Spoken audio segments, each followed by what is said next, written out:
Hello student, last video में हमने देखा था इलेक्ट्रिक फील्ड के लिए जब हम किसी बिंदु आवेश के कारण विद्युत क्षेत्र निकालते हैं उसका डेरिवेशन और किसी बहुल आवेशों के एक निकाय के कारण विद्युत क्षेत्र निकालते हैं उसका डेरिवेशन।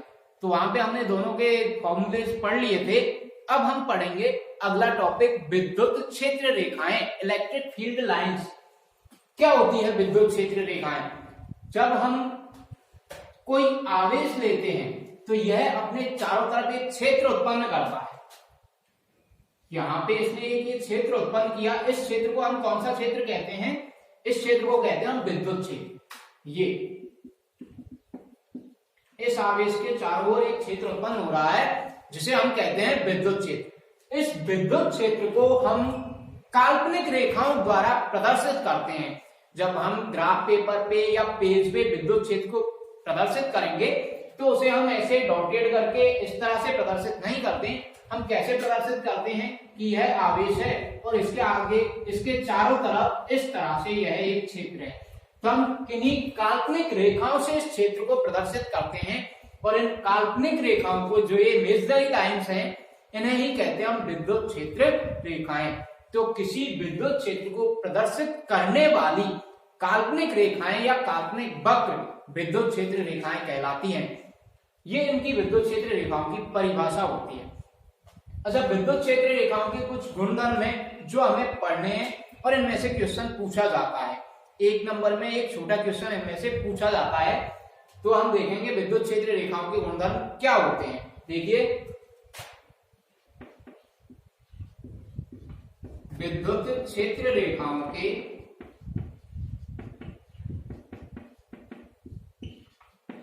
गुणधर्म, properties of electric field lines. तो सबसे पहला गुणधर्म क्या होता है विद्युत क्षेत्र रेखाओं का?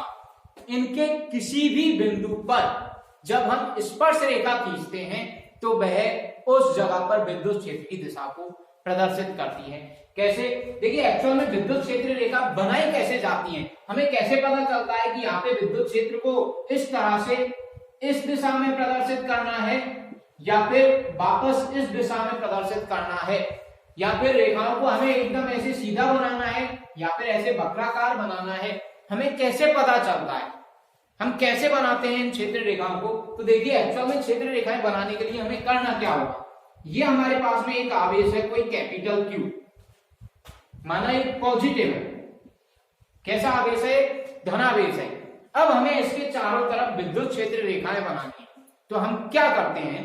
हमें कुछ नहीं करना है, हम एक इकाई परीक्षण धन आवेश को लेकर के आते हैं। तो हम एक आवेश को लेकर के आएंगे Q0 को, और हमने इसको यहां पे रखा।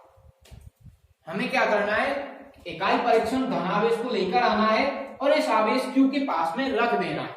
अब इसको रख के जैसे ही हम हमारे हाथ को हटाते हैं तो क्या होगा? यह कैसा आवेश है? यह धन आवेश है। और इकाई परीक्षण आवेश भी कैसा आवेश होता है? धनावेश। इसका पूरा नाम होता है इकाई परीक्षण धनावेश। तो Q0 भी कैसा है? पॉजिटिव है। और यह कैपिटल Q भी कैसा है? पॉजिटिव है।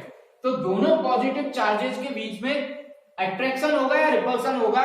तो आपको पता है समान आवेश एक दूसरे को प्रतिकर्षित करते हैं। तो ये रिपेल करेंगे, एक दूसरे को प्रतिकर्षित करेंगे। तो ये जो प्लस Q आवेश है ये इस Q0 पर बल लगाएगा और इसे ऐसे अपने से दूर धकेलेगा। तो ये कैसे जाएगा? Q0 आवेश इस तरह से जाएगा और जिस पथ पर यह जाता है यह पथ हो गया विद्युत क्षेत्र रेखा और इस पथ की दिशा हो गई विद्युत क्षेत्र की दिशा। तो अब हमें यहां से बनानी है कोई विद्युत क्षेत्र रेखा। तो हम क्या करेंगे? Q0 को यहां रख देते हैं। तो Q0 को यहां रखेंगे तो ये प्लस Q आवेश इस Q0 आवेश पर इस दिशा में बल लगाएगा और यह इधर मूव कर जाएगा। लेकिन यहाँ पे एक कंडीशन अप्लाई है। वो कंडीशन क्या है कि जब हम Q0 आवेश को रख रहे हैं तो Q0 आवेश स्थिर होना चाहिए। ऐसे नहीं हम इसे दौड़ाते हुए लाए और दौड़ाते हुए ही छोड़ दिया इसको, ऐसे नहीं। वो यहाँ एक जगह स्टेबल होना चाहिए, स्थिर होना चाहिए, फिर हम उसे छोड़ते हैं। तो इस आवेश के बल के कारण यह जिस दिशा में गति करेगा या जिस पथ पर गति करेगा वही पथ क्या होगा? विद्युत क्षेत्र रेखाएं होती हैं। तो जैसे कि आपकी यह एक विद्युत क्षेत्र रेखा है मतलब आपका जो क्यू नॉट आवेश है वो इस पथ पर गति कर रहा है, तो इस टाइम पर क्यू नॉट की दिशा किस दिशा में होगी, तो उस दिशा को बताने के लिए हम क्या करते हैं, इस पर स्पर्श रेखा खींचेंगे। तो क्यू नॉट की दिशा इस दिशा की तरफ होगी, अर्थात यहाँ पर विद्युत क्षेत्र की दिशा भी किस दिशा में होगी, इस दिशा में होगी। तो हम कहते हैं कि विद्युत क्षेत्र रेखाओं के किसी भी बिंदु पर खींची गई स्पर्श रेखा उस बिंदु पर विद्युत क्षेत्र की दिशा को व्यक्त करती है या ई वेक्टर की डायरेक्शन को रिप्रेजेंट करती है। ये इसका पहला गुणधर्म होता है। दूसरा गुणधर्म देखिए क्या होता है, बहुत इजी है इसके गुणधर्म, समझ लेंगे आप तो आपको याद रखने में कोई दिक्कत नहीं आएगी, रटना नहीं है बिल्कुल भी। पहला गुणधर्म क्या हुआ कि विद्युत क्षेत्र रेखाओं के किसी बिंदु पर खींची गई स्पर्श रेखा विद्युत क्षेत्र की तीव्रता को प्रदर्शित करती है। अगला गुणधर्म देखिए इसका, यह कोई धनावेश है, तो धनावेश के कारण विद्युत क्षेत्र रेखाएं कैसे होंगी, बाहर की तरफ या अंदर की तरफ। तो आपको पता है जब हम इकाई परीक्षण धनावेश रखते हैं धनावेश की तरफ तो वह बाहर की तरफ भागता है, तो धनावेश के कारण विद्युत क्षेत्र रेखाएं कैसे होंगी, बाहर की तरफ होंगी इस तरह से। और इसे कहते हैं हम त्रिज्यी बाहर की ओर, क्या कहते हैं, त्रिज्यी बाहर की ओर। और जब हम ऋणावेश लेंगे तो ऋणावेश के लिए क्या होगा, यह एक ऋणावेश है और जब ऋणावेश के पास में हम इकाई परीक्षण धनावेश को रखते हैं तो यह ऋणावेश इस धनावेश को क्या करेगा, अपनी ओर आकर्षित करेगा। तो इस तरह से विद्युत क्षेत्र रेखाएं बनेंगी आपकी जिनकी दिशा इसके अंदर की तरफ होगी इस तरह से। तो हम क्या कहेंगे कि ऋणावेश के लिए विद्युत क्षेत्र रेखाओं की दिशा त्रिज्यी अंदर की ओर होती है।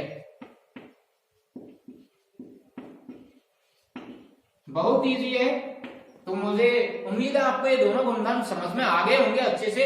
अब अगले गुणधर्म देखते हैं। देखिए नेक्स्ट गुणधर्म देखते हैं हम विद्युत क्षेत्र रेखाओं का। तीसरी प्रॉपर्टी क्या होती है विद्युत क्षेत्र रेखाओं के लिए, तो आप देखेंगे कि जहां पर विद्युत क्षेत्र की तीव्रता अधिक होती है वहां पर विद्युत क्षेत्र रेखाएं पास पास में होती हैं, अर्थात ये डेंस होती हैं, सघन होती हैं। तो जहां विद्युत क्षेत्र रेखाएं सघन होंगी वहां पे ई वेक्टर विद्युत क्षेत्र की तीव्रता कैसी होगी, अधिक होगी। और जहां ये विरल होंगी, ऐसे दूर दूर होंगी, तो वहां विद्युत क्षेत्र की तीव्रता कैसी होगी, ई वेक्टर इज लेस, कम होगी। तो जहां विद्युत क्षेत्र रेखाओं की संख्या ज्यादा हो या फिर वो सघन हो या फिर वो पास पास में हो तो वहां विद्युत क्षेत्र की तीव्रता कैसी होगी, अधिक होगी।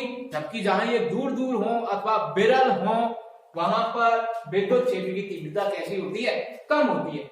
अगली प्रॉपर्टी देखते हैं इसकी विद्युत क्षेत्र रेखाओं की। आप देखेंगे कि विद्युत क्षेत्र रेखाएं किसी पॉइंट पर प्रतिच्छेद नहीं करती हैं। ऐसा नहीं होगा कि यह एक विद्युत क्षेत्र रेखा आई इस तरह से, ये दूसरी विद्युत क्षेत्र रेखा आई इस तरह से और ये दोनों इस पॉइंट पे प्रतिच्छेद कर गई, इंटरसेक्ट कर गई, ऐसा कभी नहीं करेंगी। क्यों नहीं करेंगी उसका रीजन देखिए। अब इस वाली ये जो हमारी क्षेत्र रेखा है इसके लिए इस पॉइंट पर विद्युत क्षेत्र की दिशा देखिए, तो कैसे बनाएंगे इसकी दिशा, यहाँ पे हम स्पर्श रेखा खींचेंगे, टेंजेंट खींचेंगे और ये टेंजेंट ई वेक्टर को शो करेगा, ई वेक्टर की डायरेक्शन को शो करेगा। तो यहाँ पे हम स्पर्श रेखा खींचते हैं तो ये ई वेक्टर की दिशा होगी, लेकिन यह किसके लिए है, इस वाली विद्युत क्षेत्र रेखा के लिए। अब इसके लिए देखते हैं जो इस तरह से है, इसके लिए इस पॉइंट पे विद्युत क्षेत्र की तीव्रता की दिशा क्या होगी, तो स्पर्श रेखा खींचेंगे तो इस तरह से। तो यहाँ पे हम स्पर्श रेखा खींचेंगे तो ई वेक्टर की डायरेक्शन ऐसे होगी। तो क्या ये पॉसिबल है कि एक ही पॉइंट पर आपका इकाई परीक्षण धनावेश इधर भी भाग सकता है और इधर भी भाग सकता है, ये इम्पॉसिबल है। एक पॉइंट पर विद्युत क्षेत्र की तीव्रता की दो दिशाएं कभी नहीं होती हैं, इसलिए विद्युत क्षेत्र रेखाएं आपस में कभी प्रतिच्छेद नहीं करती हैं। Is that clear?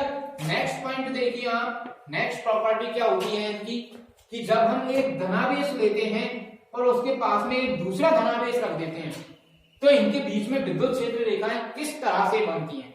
तो हमने इन दोनों को मिलाया और जो इनके बीच विद्युत क्षेत्र रेखाएं बनेंगी वो कैसे बनेंगी, तो आपको यहाँ पे एक इकाई परीक्षण धनावेश को रखना है। इकाई परीक्षण धनावेश जैसे ही हमने यहाँ रखा तो क्या होगा, यह इधर की तरफ इससे प्रतिकर्षित होगा और आगे बढ़ेगा, लेकिन इधर भी धनावेश है, जैसे ही इस धनावेश के पास में जाएगा तो यह धनावेश भी इस पर प्रतिकर्षण बल लगाने लगेगा।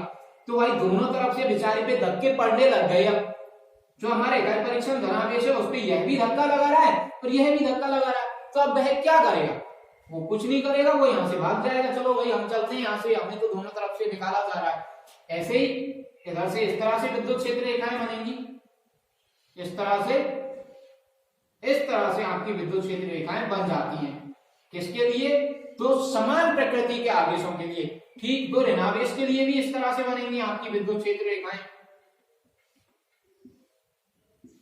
लेकिन धनावेश के लिए विद्युत क्षेत्र रेखाओं की दिशा बाहर की तरफ होगी और ऋणावेश के लिए विद्युत क्षेत्र रेखाओं की दिशा अंदर की तरफ होगी, इस तरह से।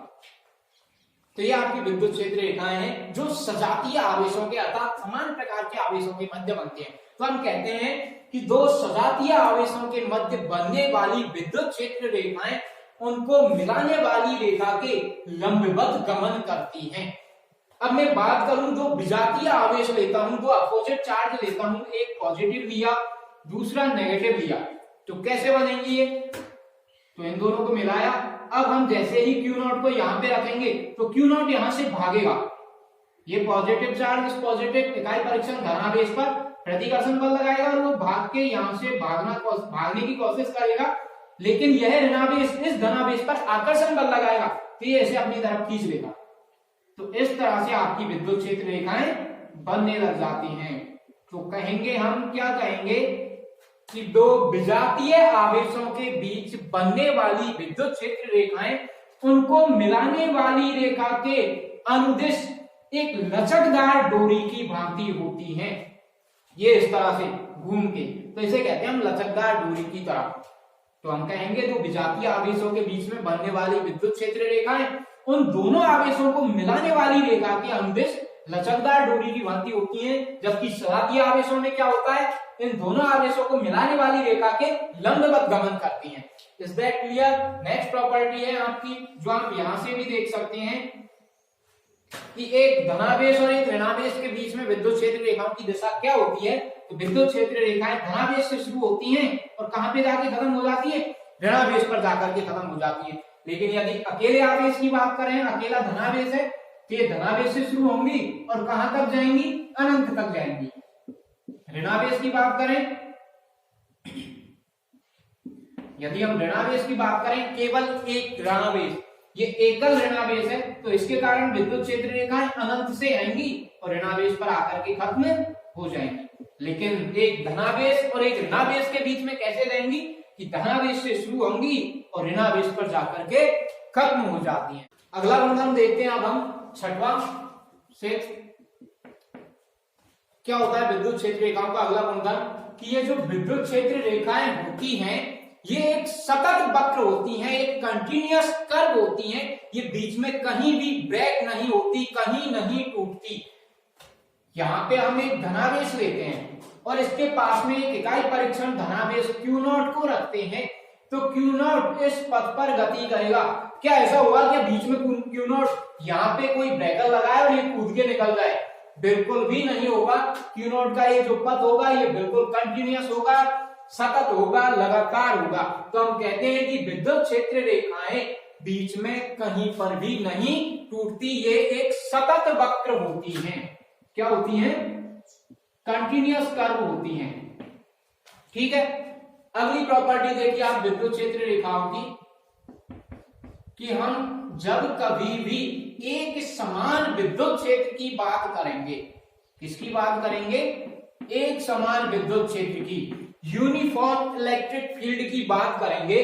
आपको आगे जब हम विद्युत द्विध्रुव पढ़ेंगे तो वहां पे ऐसे पढ़ेंगे, विद्युत द्विध्रुव को हमने एक समान विद्युत क्षेत्र में रखा है।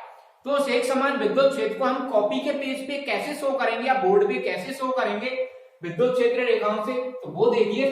तो हम कहते हैं कि एक समान विद्युत क्षेत्र को दर्शाने के लिए विद्युत क्षेत्र रेखाएं एक दूसरे के समांतर खींची जाती हैं और इनके बीच की दूरी भी कैसी होनी चाहिए, समान होनी चाहिए। यहाँ पे ये वाली डिस्टेंस, ये वाली डिस्टेंस और ये वाली डिस्टेंस ये कैसी होनी चाहिए, समान होनी चाहिए। तो हम कहते हैं कि एक समान विद्युत क्षेत्र को प्रदर्शित करने के लिए विद्युत क्षेत्र रेखाएं समांतर हो और एक दूसरे से एक समान दूरी पर हो। यदि ये इस तरह से है, विद्युत क्षेत्र रेखाओं को मैंने इस तरह से बनाया, तो क्या ये विद्युत क्षेत्र रेखाएं समांतर हैं? बिल्कुल समांतर हैं। क्या इनके बीच की दूरी समान है? बिल्कुल समान है। लेकिन यहां पर ये जो विद्युत क्षेत्र है यह एक समान नहीं है। क्यों नहीं है? क्योंकि इसकी दिशा बदल रही है। यहाँ पे इसकी दिशा ये है, यहाँ पे इसकी दिशा ये है। हम स्पर्श रेखा खींच के विद्युत क्षेत्र की दिशा को देखते हैं तो देखिए यहाँ पे इस तरह से विद्युत क्षेत्र की दिशा है और यहाँ पर इस तरह से। तो आपके लिए क्या होना चाहिए? एक समान विद्युत क्षेत्र के लिए समांतर होनी चाहिए रेखाएं। विद्युत क्षेत्र रेखाएं कैसी होनी चाहिए? समांतर। उनके बीच की दूरी कैसी होनी चाहिए? समान होनी चाहिए। और यहाँ पे इनमें और इनमें आपने जो डिफरेंस देखा वह क्या होगा? वो ये है कि ये रेखाएं सरल रेखीय हैं जबकि ये वक्राकार हैं। तो ये कैसी होनी चाहिए? एक समान विद्युत क्षेत्र के लिए क्षेत्र रेखाएं सरल रेखीय होनी चाहिए। तो हम कहते हैं एक समान विद्युत क्षेत्र को समांतर सरल रेखीय क्षेत्र रेखाओं द्वारा प्रदर्शित किया जाता है जिनके बीच की दूरी कैसी होनी चाहिए?